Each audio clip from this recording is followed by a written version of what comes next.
Hello, c'est HR, votre chroniqueur.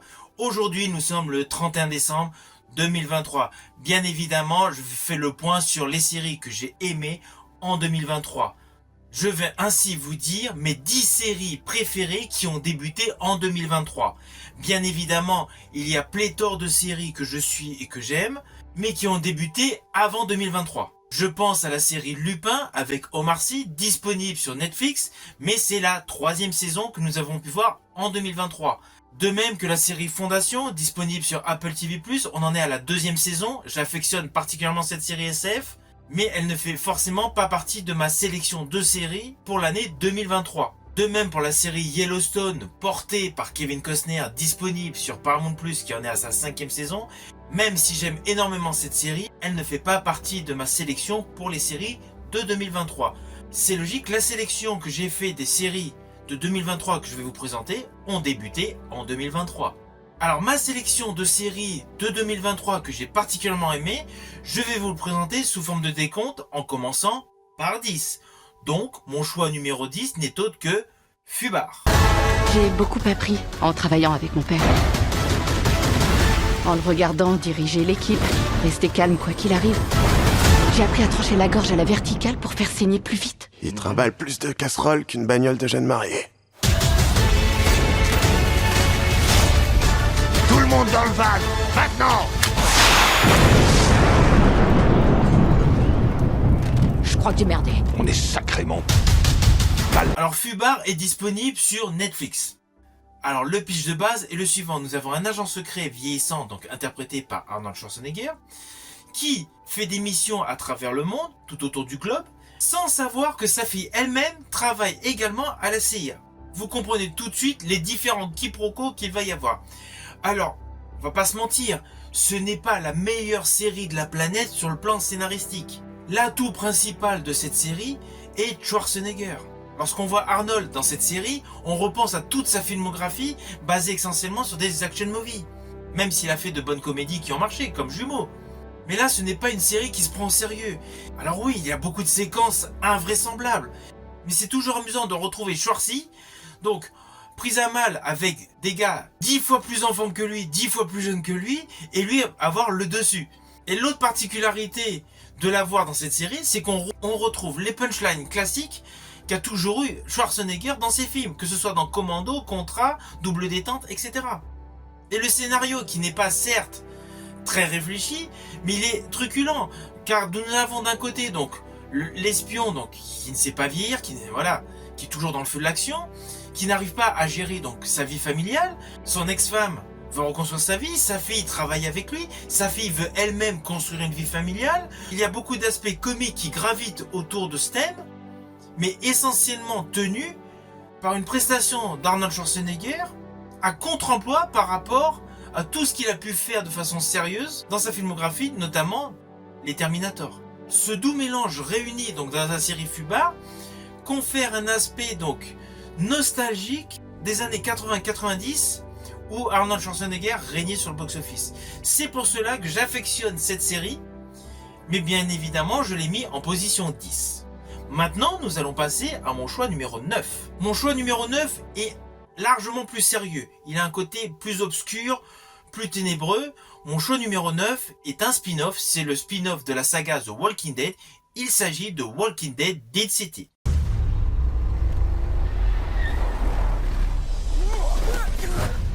Thought you were better on your feet. Good to see you too. You don't trust me? Hell, I wouldn't trust me either. So, you want to tell me where the hell we're going? Manhattan. I got a plan. Alors il y a eu plusieurs spin-offs concernant Walking Dead, mais celui-ci, je l'adore tout particulièrement. Alors oui, il y a l'effet que j'aime bien de Escape from New York de John Carpenter qu'on ressent dans la manière dont est filmée cette série. Lorsque le personnage Negan, interprété par Jeffrey Dean Morgan, déambule dans les rues de New York, donc ravagé donc par l'apocalypse, on est obligé de penser au clin d'œil à Escape from New York de John Carpenter.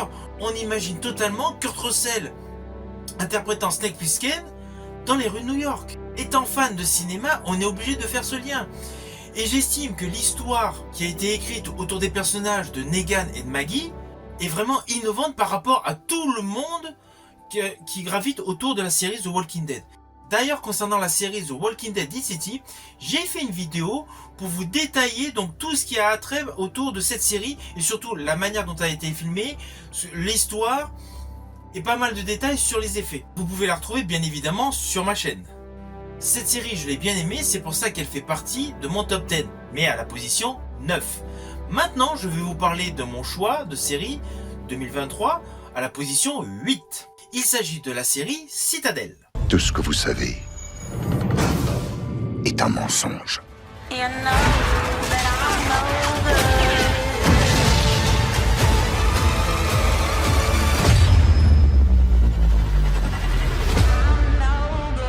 Alors le pitch de base de Citadel est un agent secret qui a perdu la mémoire et essaie de retrouver la mémoire. Bon, je vous l'ai fait de manière extrêmement simplifiée, mais voilà, nous sommes vraiment dans une série d'espionnage où il y a des thèmes forts qui sont la perte de mémoire, les missions à travers le monde, les agents secrets, les retournements de situation, les faux semblants. On retrouve tous les codes du genre avec un gros soupçon de Mission Impossible injecté dedans. Je dirais même avec une sous-couche de Jack Ryan. Vous mélangez tout ça dans un shaker et vous avez donc la série Citadel qui est une série d'espionnage très dynamique, très réaliste.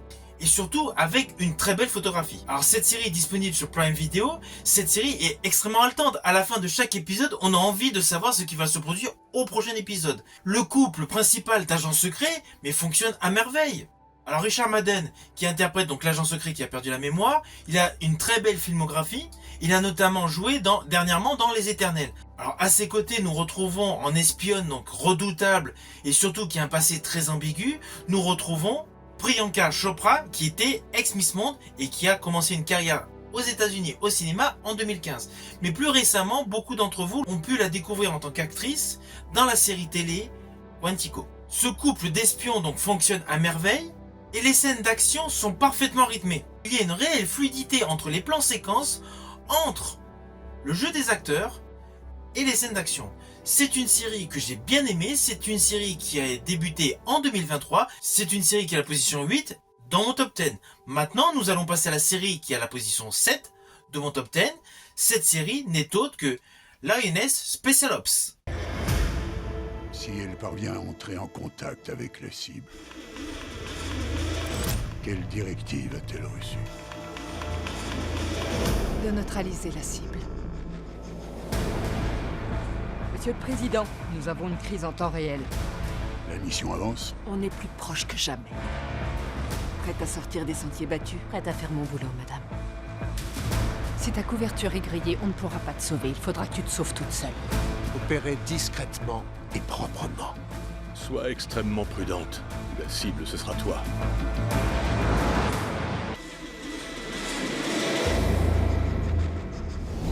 J'ai conscience des risques.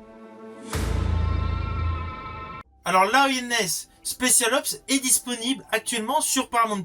C'est une série qui est vraiment innovante. Tous les personnages clés de cette série sont des femmes. Que ce soit sur le terrain militaire, que ce soit aux affaires politiques ou sur le plan relationnel.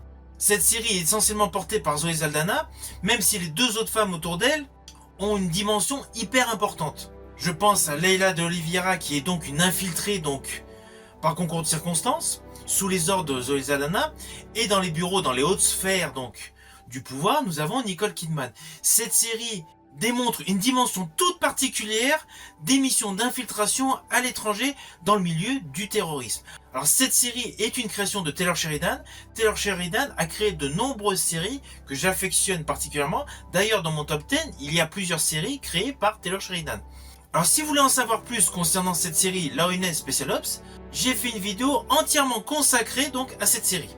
Vous pouvez la retrouver sur ma chaîne YouTube HR Movie Fan. Nous continuons notre bonhomme de chemin sur mon top 10 de série 2023.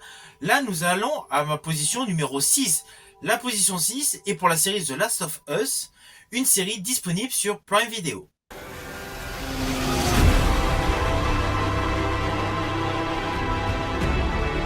You have a greater purpose than any of us could have ever imagined.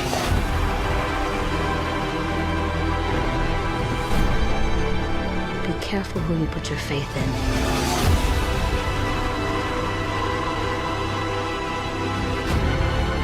her father, but you were someone's.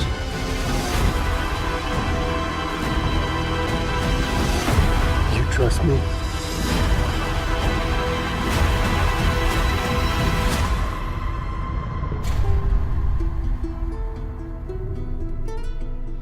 Est une très belle série, même s'il y a une forte utilisation de CGI, de fond vert, de VFX, voilà, d'effets spéciaux, c'est parfaitement réalisé et le rendu à l'image est très beau. Alors moi, Pedro Pascal, qui interprète le premier rôle masculin de cette série, je le suis déjà dans les différentes saisons de Mandalorian sur Disney+. Tout comme dans d'autres films, je pense à un talent en or massif aux côtés de Nicolas Cage. Pedro Pascal est un acteur complet. Et son interprétation dans la série The Last of Us est différent de tout ce qu'il a pu faire avant, que ce soit au cinéma ou à la télé, ce qui démontre qu'il a un réel talent. Lorsqu'on le suit accompagné de la jeune fille déambuler dans des villes complètement donc détruites dans un monde post-apocalyptique, on a pour ainsi dire le vrai ressenti de la souffrance, de la rudesse de la vie qu'il subit. C'est une série post-apocalyptique, c'est une série d'anticipation que je vous conseille vivement. Elle est disponible sur Prime Video. Maintenant, nous arrivons à la moitié de mon top 10 pour arriver à la position 5. La série 2023 en position 5 que j'ai particulièrement aimée, c'est Rabbit Hole. Ça fait partie des risques du métier. Personne n'a jamais pu conquérir une puissance mondiale démocratique telle que la nôtre. Il a vu que notre pays était divisé par la colère. La moitié du travail est déjà faite. Cette fois, je pense qu'il y a peut-être eu trop de possibilités. J'arrive plus à faire la différence entre ce qui est vrai et ce qui ne l'est pas. Tu fais définitivement n'importe quoi cette fois, John. Il y a quelque chose d'énorme qui se déroule dans cette société. Dans quel merdier tu m'as mise? Tout repose sur une exécution parfaite du plan. Une confiance mutuelle inébranlable. Ça va être douloureux.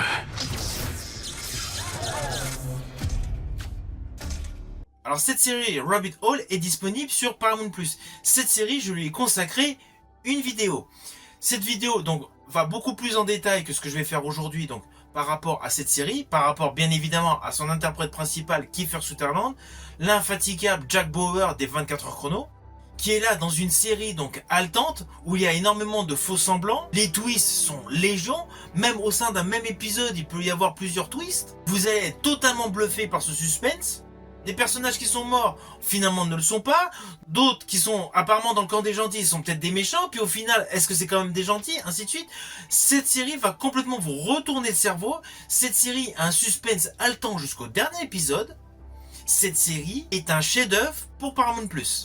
Cette série est extrêmement innovante, nous sommes vraiment avec un univers complotiste. De la trahison, des disparitions, et surtout dedans, Kiefer Sutherland est hyper anxieux, et c'est un vrai parano.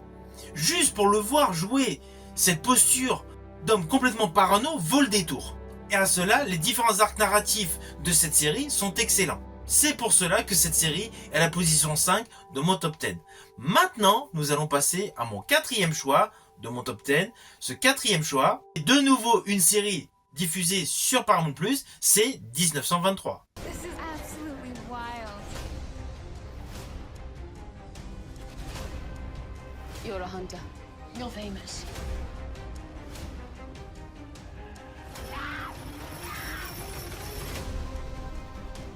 Tell the world what happens when they cross me. Greed will be the thing that kills us all. Is she on the rainwater? Come with me. You're no god, Jacob Dutton! You attack my family. It's gonna be the last thing you ever do. Alors 1923, c'est pareil, j'ai également fait une vidéo, j'ai adoré cette série, le couple Helen Mirren, Harrison Ford à la transition Far West, début la civilisation marche à merveille, c'est un spin-off d'une série que j'adore, Yellowstone. Là nous voyons les origines de la famille Dutton, il y a de l'émotion, il y a la rudesse de la vie, et surtout un couple d'acteurs qui fonctionne à merveille. Une nouvelle fois, une création de Taylor Sheridan est au top. C'est une série que je vous invite vivement à découvrir sur Paramount+. Maintenant, nous allons arriver sur le podium. Forcément, le podium, ce sont mes 3 séries préférées pour l'année 2023. 3 séries qui ont débuté en 2023.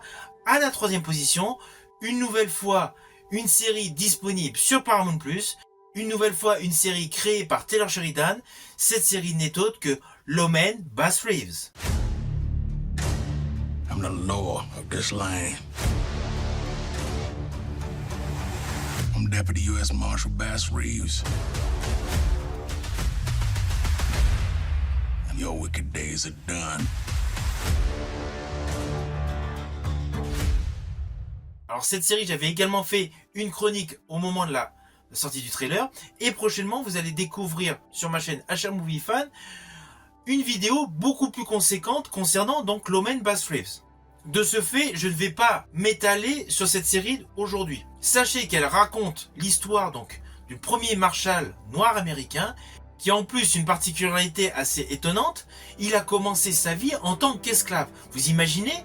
L'homme était esclave et s'est retrouvé marshal. Cette série est parfaitement filmée, la photographie est super belle et vous avez vraiment au fil des épisodes la présentation du personnage du marshal Bass Reeves, donc suivant différentes étapes.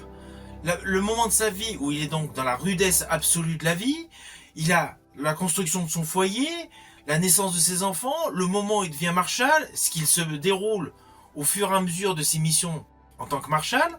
À ses côtés d'ailleurs, dans les seconds rôles, on retrouve Dennis Quaid et Donald Sutherland, dans des rôles assez clés. Et il y a également un gros apport sociétal tout autour de l'intégration des hommes noirs à l'époque du Far West, avec de surcroît l'émergence du Ku Klux Klan. Cette série montre une grande page de l'histoire du Far West américain. C'est une belle création de Taylor Sheridan. C'est une série pour tous les inconditionnels, tous les férus de western. Maintenant, nous allons passer à mon deuxième choix concernant les séries sorties en 2023. Donc dans mon top 10, donc à la 2e place, nous avons, étant fan forcément de Star Wars, j'ai donc placé la série Ahsoka.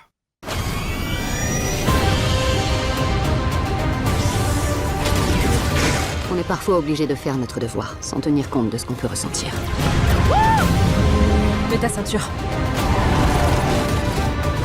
Si nous n'arrêtons pas Thrawn, tout ce qu'on a fait aura été en vain. Tu n'as pas le moindre pouvoir. Anakin, ne tarissez pas d'éloges à votre égard. Je ne suis pas venu ici pour discuter de mon passé. Nous avons de nombreuses tâches à accomplir. Rebelle un jour, rebelle toujours.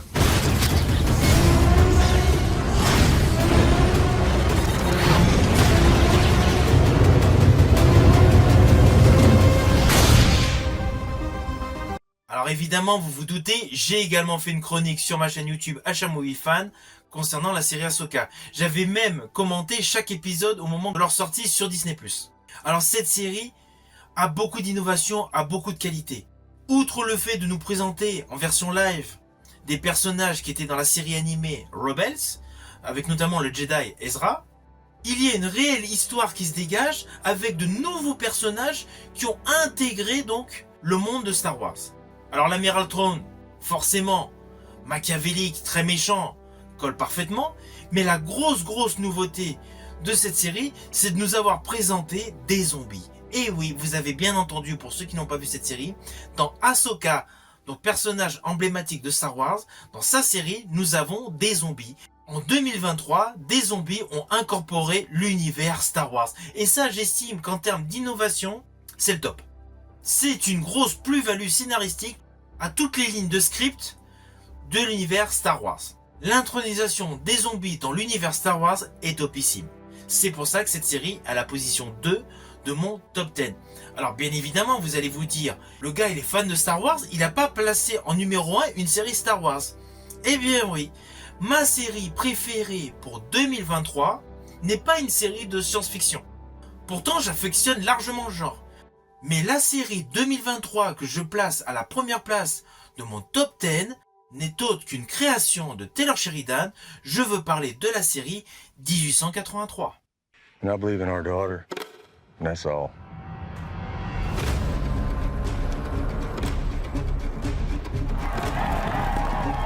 You can police yourselves, or I can do it. You don't control them. It's a free country. That is a free country. That is no man's land, and that's where we're heading. Anybody else want to kill my family? Anybody? There's only one killer in Fort Worth, and that's me.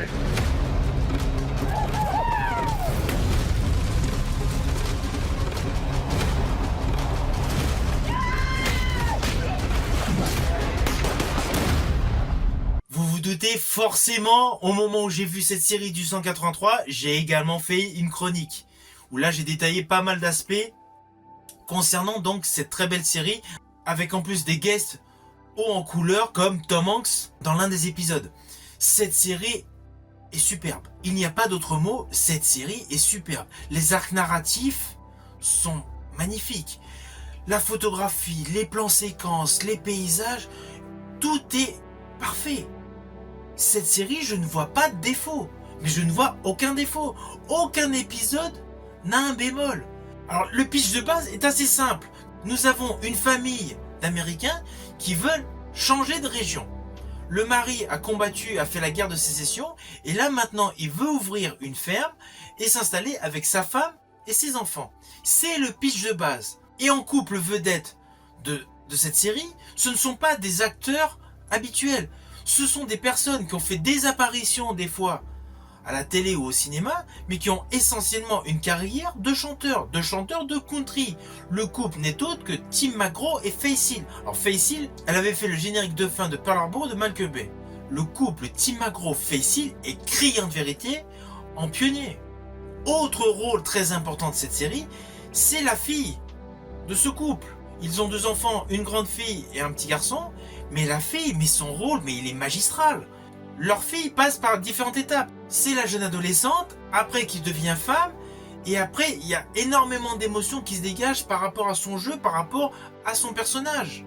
Je ne veux pas vous en dire plus si vous ne connaissez pas cette série. Et la narration que celle-ci fait au fur et à mesure du déroulé de l'histoire, à chacun des épisodes, genre comme un genre de journal intime, appuyé par ses propos, donc ce que l'on voit à l'écran, son ressenti par rapport à la vie sauvage des États-Unis, à la rudesse du convoi, aux aléas, aux embûches qu'ils découvrent au fur et à mesure de leur avancée à travers les États-Unis, est extrêmement touchant. C'est une série inévitable. Il faut à tout prix la voir. Alors la particularité de cette série, même si vous n'avez pas Paramount+, vous pouvez la découvrir par le biais de supports physiques via DVD ou Blu-ray. D'ailleurs comme 1923. Ce qui offre donc plusieurs possibilités de la découvrir. Cette série est vraiment ma série préférée pour la totalité des séries qui sont sorties en 2023. J'espère que ma chronique vous aura plu. Si tel est le cas, pensez à la liker et pensez à la partager. Quant à moi, je vous dis à bientôt pour une prochaine chronique.